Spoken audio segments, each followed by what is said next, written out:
बच्चों, आज का जो टॉपिक है अपना वो है इलेक्ट्रोमैग्नेटिक वेव, जिसको शॉर्ट में अपन क्या बोलते हैं, ईएम वेव भी बोलते हैं। इलेक्ट्रोमैग्नेटिक वेव ये 9वां वीडियो है। इससे पहले मैं 8 लेक्चर है वो अपलोड कर चुका हूँ इसी चैनल पे, आप देख सकते हो। इससे पहले मैंने मैक्सवेल की इक्वेशन बताई है, चैप्टर का बेसिक इंट्रोडक्शन दिया है ना।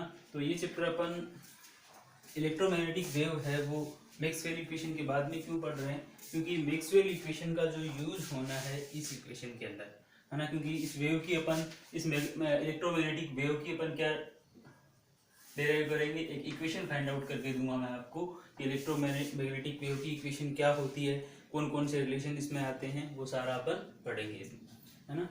तो ये मैंने आपको पहले बता दिया था कि इलेक्ट्रोमैग्नेटिक वेव है, उसकी स्पीड के बारे में किसने बताया था अपने को, मैक्सवेल ने बताया था कि इलेक्ट्रोमैग्नेटिक वेव की स्पीड कितनी होती है। तो वो सारा अपन इसमें कवर भी करेंगे।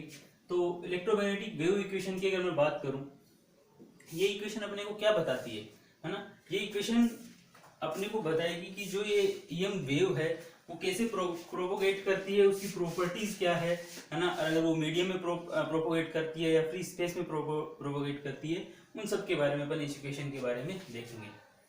ठीक है, तो इलेक्ट्रोमैग्नेटिक वेव के बारे में सबसे पहले थोड़ा सा मैं आपको बेसिक बता देता हूँ। जैसे ही मैं इक्वेशन की बात करता हूँ, इलेक्ट्रोमैग्नेटिक वेव आपने पढ़ा भी होगा, अगर ये वेव प्रोपोगेशन की डायरेक्शन एक्स डायरेक्शन है ना, तो इलेक्ट्रिक फील्ड और मैग्नेटिक फील्ड इसमें क्या होते हैं, परपेंडिकुलर होते हैं। अगर ये आपका ये डायग्राम थोड़ा सही नहीं बना, अगर ये वेव प्रोपोगेशन की डायरेक्शन है तो इलेक्ट्रिक फील्ड इसके अगर मान लो परपेंडिकुलर है ना, तो ये क्या होगा, मैग्नेटिक फील्ड। अगर मैं आपको एग्जांपल देना चाहूँ तो अगर मान लो ये वेव प्रोपोगेशन की डायरेक्शन है, तो अगर ये इलेक्ट्रिक फील्ड होगा तो ये वाला कौन सा फील्ड होगा, मैग्नेटिक फील्ड होगा।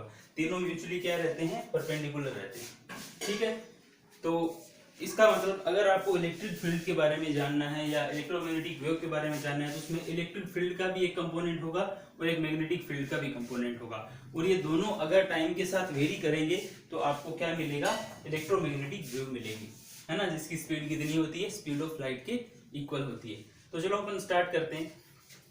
तो जो अगर मैं इलेक्ट्रिक फील्ड की बात करूं, आपको पता चल गया कि इसके अंदर इलेक्ट्रिक फील्ड भी होगा और मैग्नेटिक फील्ड भी होगा। अगर दोनों फील्ड होंगे और टाइम के साथ वेरी करेंगे तभी आपको इलेक्ट्रोमैग्नेटिक वेव प्रोड्यूस होगी, क्योंकि इलेक्ट्रोमैग्नेटिक वेव के लिए एक्सेलरेटेड चार्ज की जरूरत रहती है, आपको पता होगा है ना। ई की बात करूं तो E equals to E naught exponential of iota omega T, और एक ले रहा हूं मैं एच। ये दो इक्वेशन मैंने ली। आप पूछोगे सर ये ई तो इलेक्ट्रिक फील्ड ले लिया, लेकिन ये एच क्या लिया है। ये बच्चों एच आपको पता होगा, क्योंकि मैंने आपको कई बार आपको बता चुका हूँ मैं। पी इक्वल्स टू क्या होता है, म्यू नॉट इनटू एच होता है ना। तो मैग्नेटिक फील्ड डेंसिटी को अपन मैग्नेटिक फील्ड डेंसिटी में अगर बात करना चाहिए तो ये म्यू नॉट ये रिलेशन काम में आता है। तो यहाँ से मैं H equal to H naught, मतलब बी की जगह मैं अगर एच वाला भी रिलेशन यूज करूँ तो भी कोई दिक्कत वाली बात नहीं होगी। अगर इसको आपको एच में करना है तो आप एच में भी इसमें बी में भी कर सकते हो आराम से, कोई दिक्कत नहीं है, क्योंकि एच की जगह B upon mu naught put कर दो है ना, तो दोनों तरफ से म्यू नोट वाली कैंसिल हो जाएगी, आपके पास बी में आ जाएगा फॉर्मूला, तो कोई दिक्कत वाली बात नहीं होगी। तो देखिए आपके पास ये इक्वेशन आ चुकी है, ये दो इक्वेशन आपके पास है अभी तक, ई इक्वल्स टू ई। अब देखो क्या करता हूं मैं, del E by del T निकालने की कोशिश करता हूं। आपको भी पता चल जाएगा कि सर अपन ऐसा कर क्यों रहे हैं है ना, क्योंकि मैं वो इक्वेशन निकालना चाह रहा हूँ, सिर्फ उस पैरामीटर निकालना चाह रहा हूँ, वो सारे निकालने मुझे।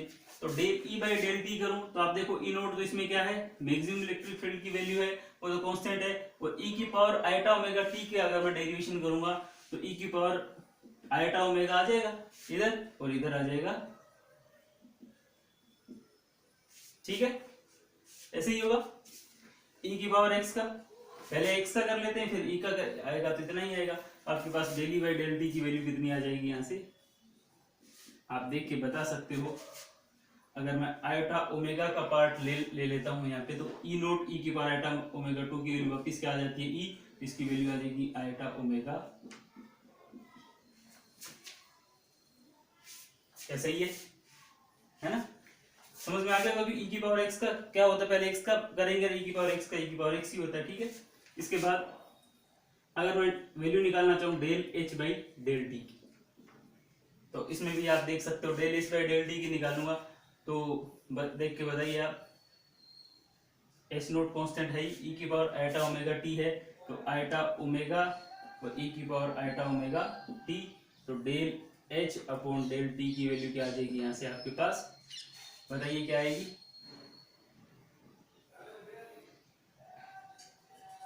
ये आपके पास आ जाएगा आयोटा ओमेगा आपकी बार भी आएगा और ये क्या आएगा एच। शायद आपको पता चल गया होगा कि डेल ई बाई टी और डेल एच बाई टी मैंने दोनों टर्म आपके लिए निकाल के दे दिए। अब इसके बाद देखते हैं आगे ये निकालने की जरूरत क्यों पड़ी, है ना, ऐसा अपन ने क्यों निकाला, क्योंकि मैंने आपको बताया कि इलेक्ट्रोमैग्नेटिक वेव के बारे में किसने बताया था अपन को, मैक्सवेल ने बताया था। तो मैक्सवेल ने अपने को इक्वेशन दी थी, मैक्सवेल की थर्ड इक्वेशन, देखो उन्हीं इक्वेशन का मैं यूज करूंगा। मैक्सवेल की थर्ड इक्वेशन कौन सी थी, थर्ड इक्वेशन या फेराडे लॉ क्या था, del cross E equals to minus del B upon del, यही था मैक्सवेल की थर्ड इक्वेशन। और अगर मैक्सवेल की फोर्थ इक्वेशन की बात करें, अगर अपन मैक्सवेल की फोर्थ इक्वेशन की मैं बात करूं तो क्या थी, del cross B equals to mu J plus mu epsilon del E by del T, यही थी।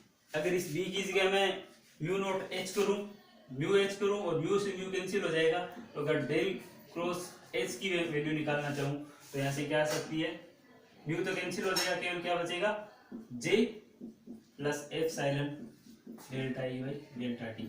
ये आपको बता चुका हूं मैं, ये वाला D equals to mu naught H, है ना। तो ये म्यू करूंगा तो म्यू और म्यू दोनों तरफ से कैंसिल हो जाएगा, अगर मीडियम के लिए तो म्यू हो जाएगा, है ना, अगर फ्री स्पेस के लिए तो कितना हो जाएगा, म्यू नॉट हो जाएगा। तो यहाँ से डेल क्रॉस एच की वैल्यू आपके पास क्या आ गई, ये, ठीक है। तो आपने डेल क्रॉस ई और डेल क्रॉस एच की वैल्यू निकाल ली है। अब देखो जे है, जे आपको बताया जे की वैल्यू क्या होती है, ये क्वेश्चन मैं कहाँ से लिख रहा हूँ आपको पता होगा, इससे लास्ट वाला लेक्चर था उसमें मैंने आपको मैक्सवेल की फोर्थ इक्वेशन करवाई थी, उसके अंदर ये डेरिवेशन था, फाइनल डेरिवेशन अपना यही आया था, ठीक है। तो ये जे क्या है, इस जे को बोला जाता है current density, current density. Current density का मतलब अगर जे की बात की जाए, करंट डेंसिटी जे means current per unit area. इसको आप ओम्स लॉ से भी फाइंड आउट कर सकते हो। इस जे की वैल्यू क्या आती है, सिग्मा ई आती है। उस वजह से ये सिग्मा ई कैसे आती है, देखो सिंपल सा, आई की वैल्यू आपने पढ़ी होगी N E A V D upon A से ए कैंसिल होगा, वी डी की वैल्यू आपने पढ़ी होगी एप्सिलॉन ई अपॉन एम, है ना। और एन ई की बात करूंगा मैं, सॉरी ई अपॉन एन, और इससे अगर आप वैल्यू निकालोगे तो इसकी वैल्यू आ जाएगी क्या, सिग्मा इंटू, ये आपका क्या होता है, सिग्मा होता है, ये आपके पास क्या है, ई है। तो यहाँ से आप आराम से वैल्यू निकाल सकते हो किसकी, जे की। जे यहाँ पे है क्या, करंट डेंसिटी, क्योंकि आपने ओम्स लॉ स्टार्ट में पढ़ा होगा, उससे आप वैल्यू आराम से निकाल सकते हो, ठीक है बच्चों। तो जे इक्वल्स टू सिग्मा ई, तो इसमें ये वैल्यू मैं पुट कर देता हूँ इस इक्वेशन के अंदर। आप इक्वेशन देते जाएं, कोई दिक्कत वाली बात नहीं है। 3 4 5, ये आपके पास 6, ये इक्वेशन 7, ठीक है। अब इसमें अगर आप वैल्यू पुट कर देते हो, डेल क्रॉस एच, जे की जगह क्या पुट कर दिया आपने, sigma E plus epsilon del E by del T, ठीक है, समझ में आ गया होगा आपको। अब देखो दोनों इक्वेशन के अंदर, क्योंकि मेरे पास देखो यहां से डेल क्रॉस ई है equal to minus del B by del T है, और एक मेरे पास यहाँ पे डेल क्रॉस एच है जे। अब यहाँ मैंने del H by del T की वैल्यू निकाली है और del E by del T की वैल्यू निकाली है, ये दोनों वैल्यू में पुट कर सकता हूँ। Del E by del T की वैल्यू में किसमें पुट कर दूं, इस वाली इक्वेशन में पुट कर दूं, तो मेरे पास आ जाएगा del cross H equal to, क्योंकि ई की जगह वैल्यू पुट करनी है ना, तो ई की वैल्यू आप बता सकते हो कितनी है, ये ई की वैल्यू, हाँ सिग्मा ई प्लस एप्सिलॉन, ये एप्सिलॉन है, एप्सिलॉन क्या होती है, एमिसिविटी, और म्यू क्या होता है, परमेबिलिटी, ठीक है। मीडियम की भी हो सकती है और फ्री स्पेस की भी हो सकती है। अगर म्यू नोट लेते हैं, एप्सिलॉन नोट रहते हैं तो फ्री स्पेस होता है, और अगर किसी मीडियम के लेनी होती है तो म्यू या epsilon. Epsilon del E upon del T की मैं वैल्यू पुट करता हूँ आई ओमेगा ई, आई ओमेगा ई। बच्चों बता सकते हो ये ओमेगा क्या है? ओमेगा वही जैसे अपन एक्सपांशन का ओपन करते थे फ्रीक्वेंसी, एंगुलर फ्रीक्वेंसी की बात करें, ई इसमें से कॉमन आ जाएगा, यहाँ पे आ जाएगा सिग्मा एप्सिलॉन आई ओमेगा, और यहाँ आ गया आपके पास ई वेक्टर। ये वैल्यू आ गई आपके पास डेल क्रॉस किसकी आई है? ये डेल क्रॉस एच की वैल्यू। मेरे हिसाब से बच्चों आपको इतना समझ में आ गया होगा, कुछ भी नहीं। देखो सिंपल सा कंसेप्ट था जो आज जिसे आपको बता चुका हूँ वही मैं लिखता जा रहा हूँ, कुछ अलग कुछ भी नहीं कर रहा हूँ, है ना। ये मैंने फोर्थ इक्वेशन का यूज करके मैंने ये एक रिलेशन निकाल लिया। अब एक थर्ड इक्वेशन का भी यूज करके मैं, क्योंकि डेल बाई डेल टी की वैल्यू मेरे पास नहीं है, लेकिन del H by del T है ना। तो थर्ड इक्वेशन का भी अगर यूज करके कुछ मैं इससे फाइंड आउट करूं, डेल क्रॉस ई को, इसको मैं ऐसे लिख सकता हूं minus mu del H by del T, है ना, क्योंकि म्यू तो कांस्टेंट आपको पता है, और डेल क्रॉस ई की जो वैल्यू है म्यू डेल एच माइनस है ना, और del H by del T की वैल्यू मैंने निकाली थी ये I omega H bar, I omega iota, ये आई नहीं है सॉरी आयोटा है, आपको पता है,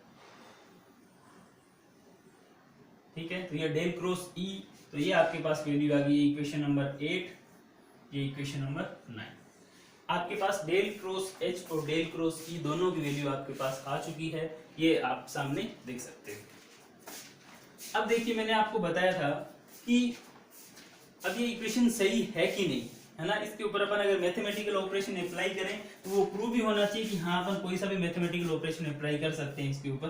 अब आपको पता होगा, अगर मैं ये बात करूं कि ये जो आपने रीजन लिया था जहां इलेक्ट्रोमैग्नेटिक वेव की बात करते हो, अगर वो रीजन है वो फ्री ऑफ चार्ज है, वहां पे कोई भी चार्ज नहीं है, इसका मतलब अगर चार्ज नहीं, इसका मतलब रो की वैल्यू क्या, चार्ज वॉल्यूम डेंसिटी की वैल्यू क्या होगी? 0। और जहां पे अगर चार्ज नहीं होगा वहां पे आपको पता होगा डेल डॉट ई की वैल्यू और डेल डॉट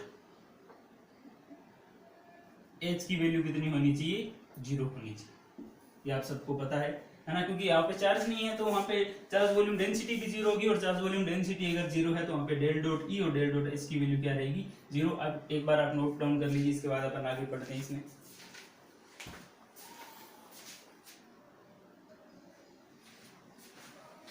तो आपको पता चल गया, अगर मैं फ्री ऑफ चार्ज की बात करूं, वहां पे कोई अगर चार्ज नहीं होगा तो वहां पे डेल डॉट एच की बात करूं या डेल डॉट ई की बात करूं, उसकी वैल्यू क्या होगी? 0 होगी। ये आपको पता चल चुका है। अब आगे देखते हैं कि अगर ये आपको पता चला तो आपके पास दो ऑपरेशन है, डेल क्रॉस ई और डेल क्रॉस एच। ये दोनों ऑपरेशन है, इसको इक्वेशन नंबर 10 और इसको इक्वेशन नंबर 11 मैं दे देता हूं। अगर इक्वेशन नंबर 10 और 11 में अगर मैं डेल ऑपरेटर का क्रॉस प्रोडक्ट करता हूं या कर लेता हूं इसका, क्योंकि ये ई वेक्टर का क्या है? कर्ल है, इसका एक बार और कर ले लूं मैं। देखो del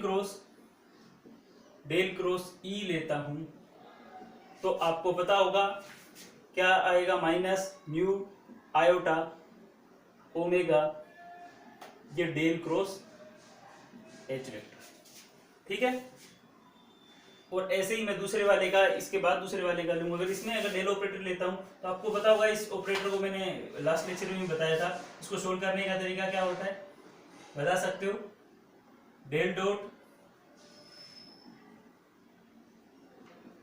E minus del square, यही होता है, equals to minus mu iota omega del cross H, ठीक है। अब आपको पता है अगर ये यहाँ पे कोई चार्ज नहीं था तो डेल डॉट ई की वैल्यू क्या रहेगी? 0। तो ये वाला टर्म तो 0 हो जाएगा, और यहाँ पे माइनस है, यहाँ पे माइनस, इसका मतलब del square E equals to आपके पास आ गया mu iota omega del cross H. और बच्चों डेल क्रॉस एच की वैल्यू आपके पास पता है क्या है? Del cross H equal to क्या है? ये वाली टर्म, तो del square E equals to आपके पास आ जाएगा mu iota omega, del cross H की वैल्यू क्या आ जाएगी? Sigma plus epsilon iota omega into ई, ठीक है बच्चों। ये आपको समझ में आ गया। मेरे हिसाब से आ गया होगा, क्योंकि मैंने कुछ भी नहीं किया। ये जो आपके पास ऑपरेशन आए थे लास्ट वाले, जो रिजल्ट आए थे मैंने यहाँ पे लिख लिए, और वो रिजल्ट है उस रिजल्ट को मैंने क्या कर दिया, क्रॉस प्रोडक्ट डेल ऑपरेटर से क्रॉस प्रोडक्ट किया। आप देख लो क्रॉस प्रोडक्ट का फॉर्मूला पुट किया है ना, 3 to 1 माइनस 1 to 3 है ना, फॉर्मूला जो अपन अप्लाई करते हैं, इससे डेल डॉट ई की वैल्यू 0 हो जाएगी है ना। तो इक्वेशन मेरे पास आ गई, इक्वेशन नंबर 12। अब एज इट इज मैं डेल क्रॉस एच में भी ऐसा करता हूं, जब डेल क्रॉस एच करूंगा तो आप देख सकते हो डेल क्रॉस एच के आपके पास आ जाएगा sigma plus epsilon iota omega, और यहाँ आ जाएगा डेल क्रॉस ई। क्योंकि देखो डेल क्रॉस एच के फॉर्मूले में क्या है, ई है ना। अब सेम एज इट इज वही आएगा, यहाँ पे भी आपको पता चल जाएगा डेल डॉट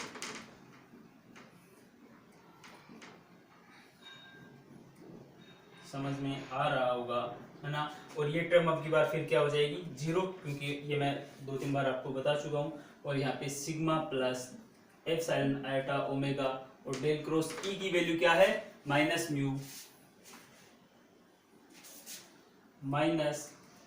म्यू, ये मल्टीप्लाई में आपको पता है, कहीं आप माइनस मत कर देना, आइटा ओमेगा एच बार। ठीक है बच्चों, तो यहाँ से अगर मैं बात करूँ इसको और आगे, माइनस से माइनस, ये वाले माइनस क्या हो जाएगा कैंसिल, और आपके पास डेल स्क्वायर एच की वैल्यू आ जाएगी क्या, sigma plus epsilon iota omega, और साथ में है mu iota omega H bar. तो ये जो इक्वेशन है, इस इक्वेशन को मैं दे रहा हूँ इक्वेशन नंबर 30। ठीक है बच्चों, आपके पास डेल स्क्वायर ई और डेल स्क्वायर एच की वैल्यू आ गई है। देख सकते हो mu iota omega E bar, mu iota omega H bar, और sigma plus epsilon iota omega. आप देखोगे तो इन दोनों में एक सिमिलरिटी है। क्या सिमिलरिटी है? दोनों में sigma plus epsilon iota omega, sigma plus epsilon iota omega, यहाँ पे mu iota omega, mu iota omega, है ना। दोनों में कुछ सिमिलरिटी है। अगर सिमिलरिटी की है इसमें तो अपन देखते हैं इसके बाद।